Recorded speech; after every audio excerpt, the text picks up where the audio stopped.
Coach, the game just ended. Very, very big victory for your team today.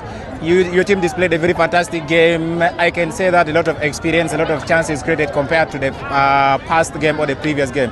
How do you summarize this game today in terms of your team performance? Okay, in terms of my team performance, the game was good and we are very determined to win.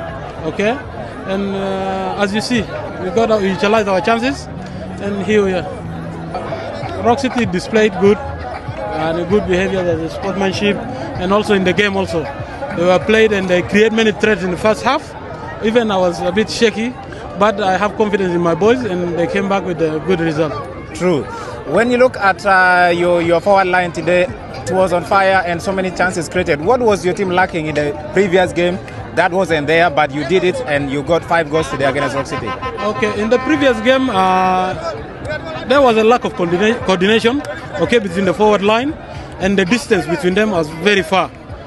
For the past week, we have been working on it, and I have to adjust few positions so that I can come up with good results.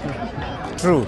Now let's talk about the next step from here. Now you have advanced to the next round of the competition with your team. What's gonna be the focus heading back to the training ground?